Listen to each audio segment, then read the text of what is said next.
Assalamualaikum warahmatullahi wabarakatuh. Halo teman-teman, bertemu lagi dengan saya Sakila Oktaviani NPM 5021196 dari kelas 4E Prodi PGSD Fakultas Ilmu Sosial dan Humaniora dalam video pembelajaran mata kuliah telah kurikulum dengan dosen pengampu Bapak Tio Gusti Satria, Magister Pendidikan.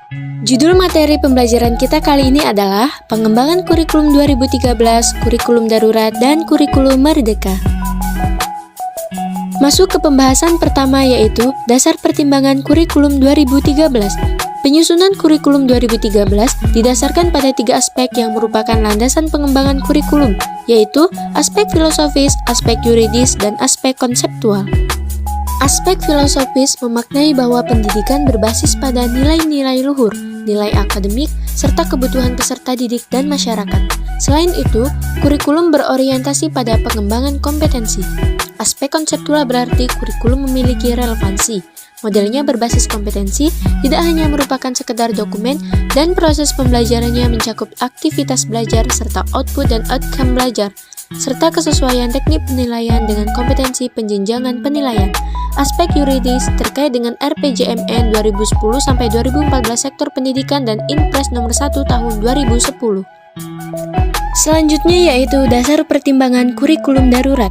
Dalam proses pengembangan dan penerapan sebuah kurikulum perlu mempertimbangkan beberapa hal, yaitu aspek filosofis, psikologis, sosial budaya, perkembangan ilmu pengetahuan, dan teknologi.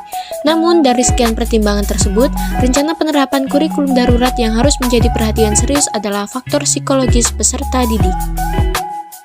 Penerapan kurikulum harus sesuai karakter peserta didik, baik dalam penyesuaian penetapan tujuan, materi dan bahan yang harus disampaikan, penggunaan model atau media pembelajaran yang akan digunakan dalam proses pembelajaran, maupun bentuk evaluasi apa yang harus digunakan.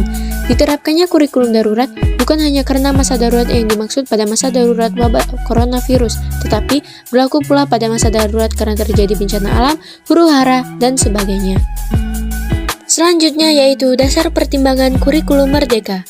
Landasan utama perencanaan kurikulum merdeka adalah filosofi merdeka belajar yang juga melandasi kebijakan-kebijakan pendidikan lainnya, sebagaimana yang dinyatakan dalam Permendikbud nomor 22 tahun 2020. Filosofi merdeka belajar yang dicetuskan oleh Bapak Pendidikan Ki Hajar Dewantara juga menjadi landasan penting dalam merumuskan prinsip rancangan kurikulum. Yang selanjutnya yaitu Rasiologis Pengembangan Kurikulum 2013 yang diadakan karena adanya tantangan internal dan tantangan eksternal.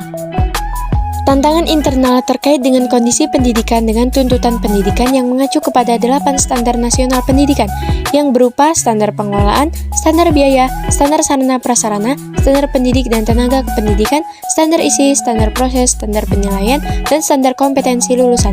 Tantangan internal lainnya terkait dengan faktor perkembangan penduduk Indonesia dilihat dari pertambahan penduduk usia produktif. Sementara tantangan eksternalnya berkaitan dengan tantangan masa depan, kompetensi yang diperlukan di masa depan, persepsi masyarakat, perkembangan pengetahuan dan pedagogi, serta berbagai fenomena negatif yang mengemuka. Selanjutnya yaitu Rasiologis Pengembangan Kurikulum Darurat. Pada kondisi khusus pandemi COVID-19, pemerintah telah mengeluarkan Keputusan Menteri Nomor 719/P/2020 tentang pedoman pelaksanaan kurikulum pada satuan pendidikan dalam kondisi khusus. Pelaksanaan pembelajaran pada satuan pendidikan dalam kondisi khusus dapat tetap mengacu kepada kurikulum 2013, mengacu kepada kurikulum darurat yaitu kurikulum 2013 yang disederhanakan oleh pemerintah, atau melakukan penyederhanaan kurikulum 2013 secara mandiri. Selain itu, kurikulum darurat juga bertujuan memberikan fleksibilitas bagi satuan pendidikan dalam menentukan kurikulum yang sesuai dengan kebutuhan pembelajaran peserta didik. Selanjutnya yaitu Rasiologis Pengembangan Kurikulum Merdeka yang disesuaikan pada konteks perubahan kurikulum merdeka, yaitu yang pertama, penyesuaikan perubahan teori belajar, yang kedua, mewadahi keunikan anak, yang ketiga, menyiapkan untuk era industri 4.0, yang keempat, menguatkan kembali identitas bangsa, yang kelima, menjalankan amanat undang-undang, dan yang keenam, menguatkan otonomi sekolah.